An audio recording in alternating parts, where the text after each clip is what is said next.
Okay, students, are you able to see the screen? Yes, ma'am. Yes, okay. If you have any problem regarding yesterday's topic, you can ask me. No, ma'am. No problem. Okay.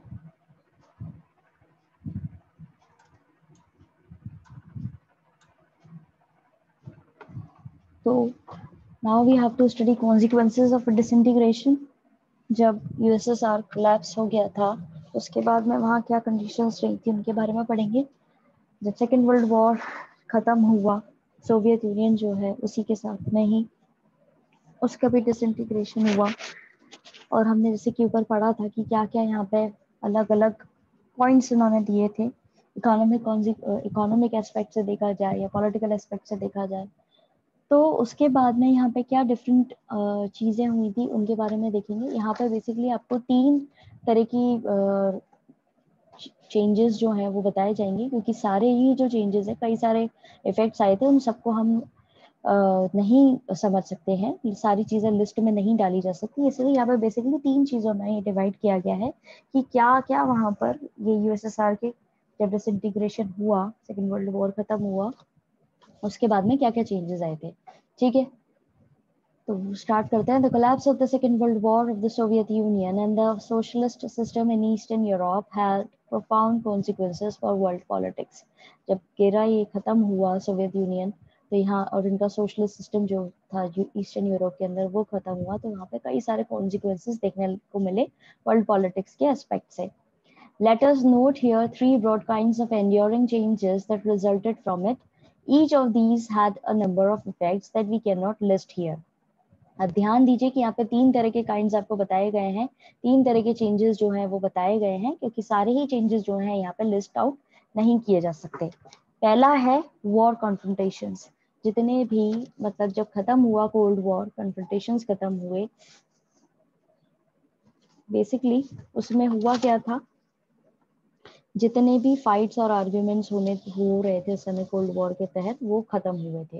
ठीक है, जो इनका ideological dispute था, यानी विचारधाराओं में जो इनके मतभेद था, सोशलिस्ट सिस्टम बेटर है या कैपिटलिस्ट सिस्टम बेटर है, वो अब एक इशू की बात नहीं रही थी। ठीक है, अब ये डिस्प्यूट जो है उसके अंदर पहले क्या होता था, मिलिट्री इंगेज होती थी दोनों ही ब्लॉक्स की और वो इन्वॉल्व होती थी, तो कहीं ना कहीं ऐसा लगता था कि अब जो है मैसिव वॉर हो जाएगा। ठीक है, कहीं ना कहीं न्यूक्लियर वेपन्स का इस्तेमाल हो जाएगा, या जो मिलिट्री ब्लॉक्स एग्जिस्ट कर रहे हैं उनके अंदर ये कन्फ्रंटेशन जो है एक ऐसी डिमांड करेगा कि अब जो है शांति से ना होकर के लड़ाई कर लें। लेकिन वो चीज जो है, अब जब दोनों ही के बीच में वो कॉन्फ्लिक्ट ही खत्म हो गया, दोनों के बीच में वो आइडियोलॉजिकल वॉर ही खत्म हो गया, तो ये भी एक पॉसिबल सिचुएशन थी जहां पर अब शांति से ही सब लोग जो है जीवन जीने वाली बात को रख रहे थे। ठीक है, ये पहला पॉइंट था कि जो कोल्ड वॉर खत्म हुआ उसके साथ साथ इनके बीच का जो आइडियोलॉजिकल डिस्प्यूट था वो भी धीरे धीरे खत्म हो गया था। First of all it meant the end of the cold war confrontation. सबसे पहले इसका मतलब था कि अब कोल्ड वॉर कन्फ्रंटेशन, जो आर्ग्यूमेंट्स चल रहे थे, फाइट चल रही थी, वो खत्म हो गई है। The ideological dispute over whether the socialist system would beat the capitalist system was not an issue anymore. और जो आर्ग्यूमेंट चल रहा था, आइडियोलॉजिकल डिस्प्यूट चल रहा था, विचारधाराओं का डिस्प्यूट, जिसमें ये माना जाता था कि सोशलिस्ट सिस्टम जो है वो कैपिटलिस्ट सिस्टम को बीट कर देगा, वो अब इशू की बात नहीं थी। Since this dispute had engaged the military of the two blocs, had triggered a massive arms race and accumulation of nuclear weapons, and had led to the existence of military blocs, the end of the confrontation demanded an end to this arms race and a possible new peace. अब क्योंकि ये dispute जो था उसमें पहले से ही काफी military blocks जो थे वो इन्वॉल्व थे, और उसी की वजह से उन्होंने काफी ज्यादा आर्म्स रेस और बहुत ज्यादा न्यूक्लियर वेपन्स डेवलप कर लिए थे, प्रोड्यूस कर लिए थे और पाइल अप, स्टॉक अप कर लिए थे। तो अब जब वो ही मिलिट्री ब्लॉक्स के बीच में वो पॉइंट ही नहीं रहेगा, जब कन्फ्रंटेशन जो डिमांड करता था वॉर की वो ही खत्म हो गया है, तो इसका मतलब ये समझा जा रहा था कि अब ये आर्म्स रेस और ये जितने भी न्यूक्लियर वेपन्स जो एग्जिस्ट कर रहे हैं उनको इस्तेमाल करने की जरूरत नहीं पड़ेगी। वो चीज जो वो डिमांड थी बढ़ाने की बार बार कि हमें उनसे ज्यादा वेपन्स बनाने हैं, वो डिमांड ही खत्म हो गई थी और माना जा रहा था कि अब पॉसिबल न्यू पीस रहेगा, यानी कि पॉसिबिलिटी जो है शांति की वो अब ज्यादा अच्छे से फ्लरिश करेगी। फर्स्ट पैराग्राफ के अंदर अगर आपको कोई दिक्कत आई है तो आप लोग पूछ सकते हैं।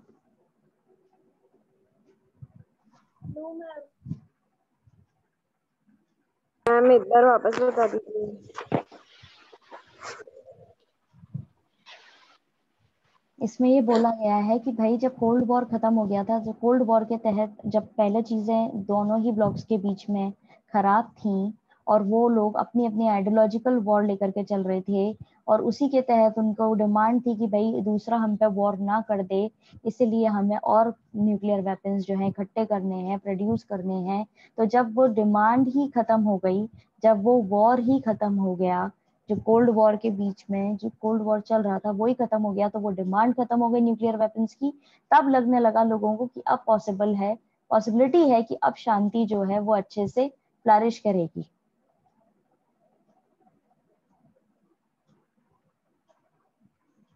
अब समझ में आया मानसी? Thank you. ओके। फिर पहला पॉइंट यही था कि कोल्ड वॉर जो था उसमें वो खत्म हुआ तो न्यूक्लियर वेपन्स वाली चीज जो थी उसकी डिमांड खत्म हुई और उससे लोगों को लग रहा था कि अब शांति जो है वो फ्लरिश करेगी। साथ ही आइडियोलॉजिकल वाली बात जो है वो भी इम्पोर्टेंट है कि आइडियोलॉजिकल डिस्प्यूट जो था वो खत्म हो गया था। ये फर्स्ट पॉइंट के अंदर मेंशन है। सेकंड है power relations in the world politics. अब वर्ल्ड पॉलिटिक्स के अंदर जो पावर रिलेशंस थे वो भी चेंज हुए थे, जो इन्फ्लुएंस था आइडियाज और इंस्टीट्यूशंस का एक दूसरे के ऊपर वो भी बदला था। कोल्ड वॉर खत्म हुआ तो दो पॉसिबिलिटीज जो है वो ओपन हुई। पहला तो ये कि सुपर पावर वाली जो चीज थी कि भाई वो यूएसए जो है यूएसएसआर को या यूएसएसआर जो है यूएसए को, वो खत्म होगा। दो पॉसिबिलिटी जो थी उनके अंदर पहले ये थी कि अब या तो यूनिपोलर सिस्टम आ जाएगा या फिर सारी कंट्रीज और ग्रुप्स जो हैं वो एक इम्पॉर्टेंट प्लेयर की तरह काम करेगी, इंटरनेशनल सिस्टम की तरह काम करेंगी और ये एक मल्टीपोलर सिस्टम बन जाएगा। ठीक है, जो पहले बायपोलैरिटी वाली जो चीज है, दो जो सुपर पावर्स थी, अब उनमें से एक जो है वो खत्म हो गई थी, तो माना जा रहा था या तो कोई एक आ जाएगी, यूनिपोलर सिस्टम हो जाएगा, या मल्टीपोलर सिस्टम हो जाएगा। यूनिपोलर के अंदर एक चीज, एक कंट्री जो है वो या एक सुपर पावर जो है वो फ्लरिश करेगी, और मल्टीपोलर वाली बात जो कही गई है उसके अंदर बेसिकली ये बोला गया है कि कोई भी एक पावर जो है वो डोमिनेट नहीं करेगी, बल्कि सारे ही जितने भी हैं कंट्रीज वो सब अपने अपने तरीके से इंटरनेशनल लेवल पर अपने आप को रिप्रेजेंट करेंगे और कोई किसी को डोमिनेट नहीं करेगा। दूसरी चीज क्या हुई है इसके अंदर वो ये कि यहाँ पर टर्न आउट क्या हुआ, चीजें कैसे चेंज हुई कि यहाँ पर सिर्फ एक ही सुपर पावर बना और वो था यूएसए। ठीक है, यूएसए जो था उसने अपनी कैपिटलिस्ट इकोनॉमी जो थी उससे डोमिनेट किया पूरा इंटरनेशनल सिस्टम को। उसने वर्ल्ड बैंक और इंटरनेशनल मॉनेटरी फंड जैसी पावरफुल ऑर्गेनाइजेशंस जो हैं उनको स्टैब्लिश किया, जो बाकी कंट्रीज को लोन्स देते थे कि अपने आप को कैपिटलिज्म वाली उसमें लेकर के आओ और अपने यहाँ पर डेवलपमेंट करो। ये चीज यहाँ पर देखने को मिलेगी सेकेंड उसमें। तो अब इसको पढ़ते हैं line to line. Second, power relations in world politics changed and therefore the relative influence of ideas and institutions also changed. अब यहाँ पे ये बोला गया है कि भाई पावर रिलेशंस जो थे, पावरफुल रिलेशन जो थे वर्ल्ड पॉलिटिक्स के अंदर, दुनिया में जितनी भी राजनीति है उसके अंदर, वो बदले। जो प्रभाव उन पर पड़ा करता था पहले आइडियाज और इंस्टीट्यूशंस का दूसरे पावर ब्लॉक्स का, वो चेंज हुआ।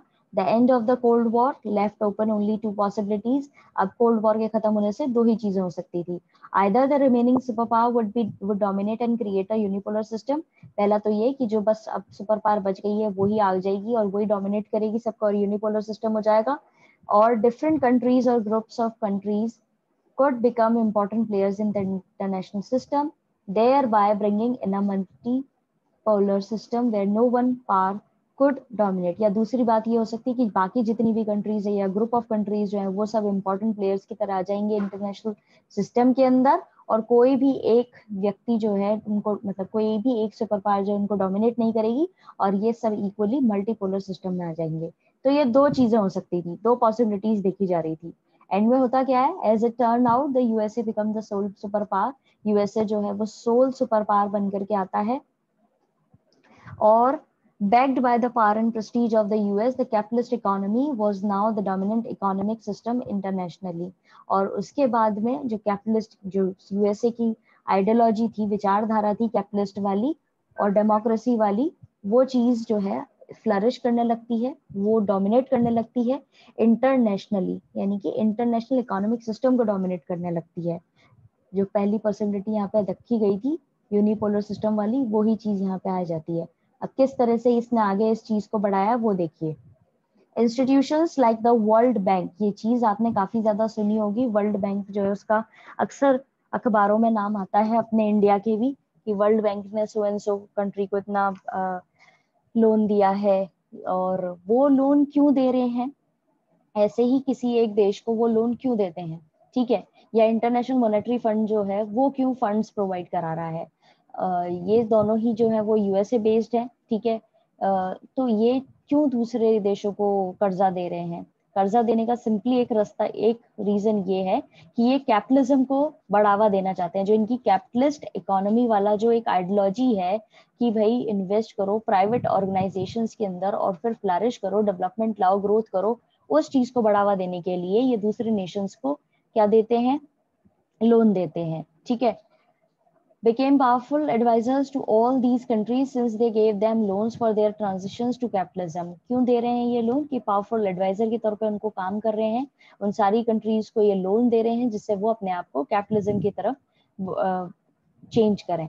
Politically, the notion of liberal democracy emerged as the best way to organize political life। और अगर राजनीतिक रूप से देखा जाए, अब भाई पैसे दे रहे हैं तो वो तो इकोनॉमिक उसमें आ जाएगा एस्पेक्ट में, पॉलिटिकल उसमें देखा जाए तो डेमोक्रेसी को बढ़ावा दे रहे थे ये, लिबरल डेमोक्रेसी को। तो वो एक बहुत अच्छे तरीके से जीवन जीने का, एक राजनीतिक जीवन जीने का तरीका इन लोगों ने समझाया। और एक इकोनॉमिक एस्पेक्ट से जो कि कैपिटलिज्म को ये सपोर्ट करते थे वो, और एक पॉलिटिकल एस्पेक्ट से क्योंकि ये डेमोक्रेसी को सपोर्ट करते थे, उस तरीके से दोनों ही तरीके से अपनी विचारधारा जो है इन्होंने लोगों के ऊपर, दूसरे देशों के ऊपर लगानी शुरू करी।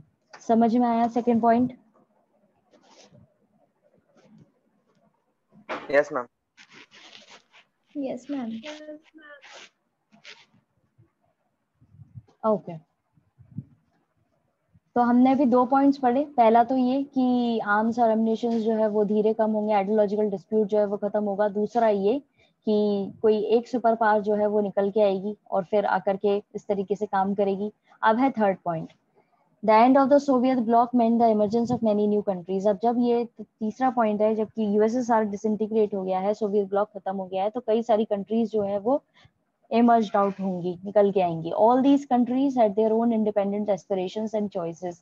जितने भी देश निकल के आए उनकी खुद की इंडिपेंडेंट महत्वाकांक्षाएं थी और अपनी इच्छाएं थी।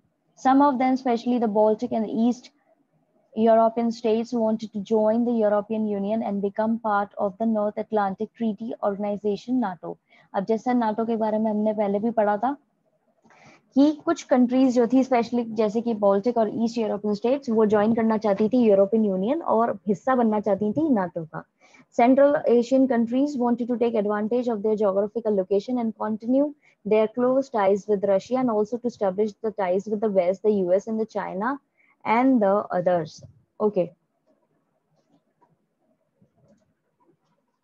अब बाकी सेंट्रल एशियन कंट्रीज जो थी वो अपनी जोग्राफिक लोकेशन, जो उनकी लोकेशन है उसका फायदा उठाना चाहती थी। और वो फायदा कैसे उठाना चाहती थी कि वो रशिया के पास में ही थी, ठीक है, जोग्राफिकल उस पर देखा जाए तो वो उससे भी रिश्ते रखना चाहते थे, और वो वेस्टर्न कंट्रीज जो थी उनसे भी रिश्ते रखना चाहते थे, और चाइना से भी रखना चाहते थे, और बाकी से भी रखना चाहते थे। Thus, the international system saw many new players emerge, each with its own identity, interest, and economic and political difficulties। इसीलिए ये कहा जा रहा है कि इंटरनेशनल सिस्टम ने कई सारे नए प्लेयर्स इमर्ज आउट हुए, उनकी खुद की अपनी पहचान थी, खुद के इंटरेस्ट थे, खुद की इकोनॉमिक और पॉलिटिकल डिफिकल्टीज थी। It is to these issues that we now turn. अब यही वो इश्यूज हैं जो हमारे अब जिनकी तरफ हम चेंज अपना वो रखेंगे, इनके बारे में और पढ़ेंगे कि कौन कौन सी चीजों को इन्होंने फ्लरिश कर पाए ये लोग। समझ में आया थर्ड पॉइंट क्या है? 3 यहाँ पे बताए गए हैं कॉन्सिक्वेंसेस डिसइंटीग्रेशन के। क्लियर हुआ? किसी को कोई दिक्कत इस पैराग्राफ के अंदर? No ma'am. ओके, अब है ये साथ में leaders of the Soviet union. Boris Yeltsin, born in 1931, ये इनका जन्म हुआ था 1931 में। The first elected president of Russia, पहले ये प्रेसिडेंट रहे रशिया के 1991 से 1999 तक, rose to power in the Communist Party and was made the mayor of Moscow by Gorbachev. अब ये क्या थे, ये कम्युनिस्ट पार्टी को पावर में लेकर के आए थे और फिर बाद में इनको मेयर बनाया था मॉस्को का गोर्बाचेव ने. Later join the critics of Gorbachev, बाद में इन्होंने क्रिटिक्स ऑफ गोर्बाचेव जो है वो ज्वाइन करा और कम्युनिस्ट पार्टी छोड़ दी, लेफ्ट द कम्युनिस्ट पार्टी. यानी गोर्बाचेव के बारे में हमने पढ़ा था कि उसको लेकर के इसको जो सपोर्ट में लोग थे वो ही इसके खिलाफ हो गए थे, तो वो क्रिटिक्स वाली चीज जो है इन्होंने भी ज्वाइन करी. यानी जिसने मेयर बनाया उसी के खिलाफ इन्होंने फिर निंदा करना शुरू करा और कम्युनिस्ट पार्टी छोड़ी. Led the protest against the Soviet regime in 1991, फिर सोवियत रेजिम के खिलाफ इन्होंने प्रोटेस्ट करना भी शुरू करा, यही लीड कर रहे थे उनको. Played a key role in dissolving the Soviet Union, और सोवियत यूनियन को डिसॉल्व करने में इनका बहुत इंपॉर्टेंट रोल है. Blamed for hardship suffered by Russians in their transition from the communism to capitalism, और इन्होंने ब्लेम भी करा जो भी कठिन समय देखने को पड़ा रशियंस का जब उन्होंने ट्रांजिशन किया, यानी ट्रांसफर हुए वो कम्युनिज्म से कैपिटलिज्म की तरफ. समझ में आया बोरिस येल्सिन के बारे में? Yes ma'am. Yes ma'am. Okay.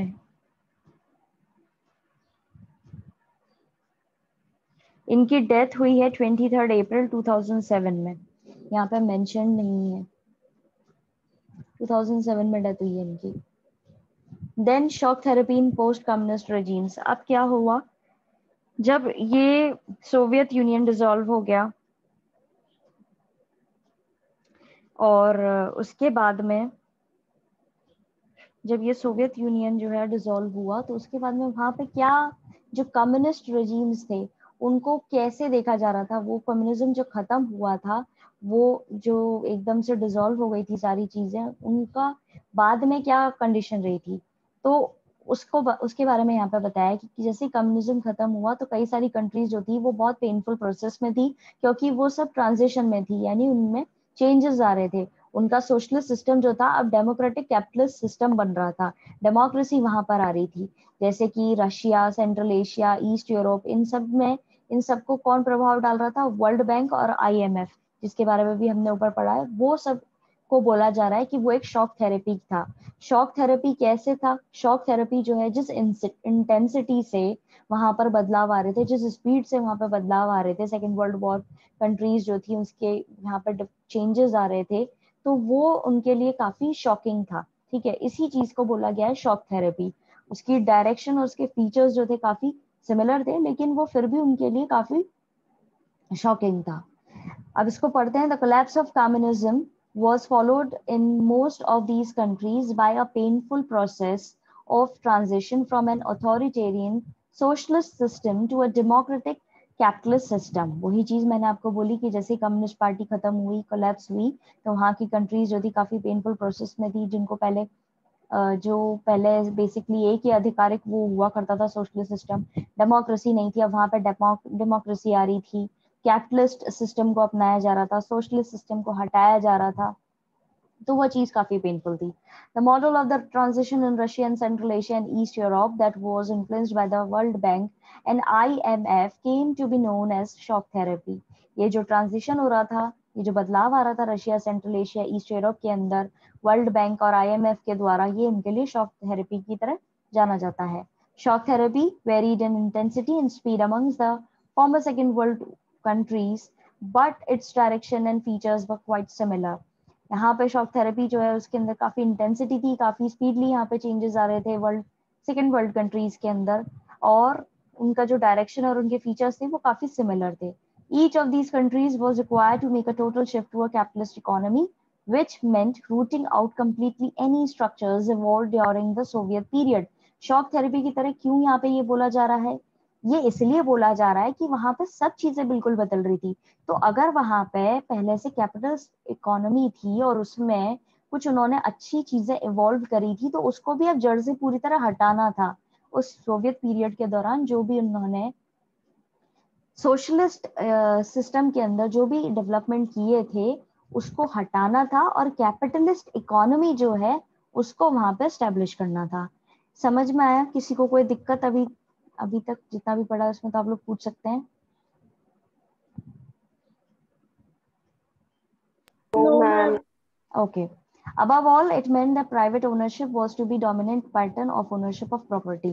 और इसके अब सबसे ऊपर ये चीज वहां पे आ रही थी कि पहले जो गवर्नमेंट के पास में हुआ करते थे सारे किसी भी चीज का जो हक हुआ करता था, बेसिकली ओनरशिप हुआ करती थी, वो अब कहाँ जा रही थी? प्राइवेट ओनरशिप में जा रही थी, और वही इस चीज को डोमिनेट करने वाले थे। तो वो भी एक पॉइंट है जिसके लिए बोला जा रहा है कि सब कुछ शिफ्ट हो रहा था, और ये इनके लिए काफी शॉकिंग था।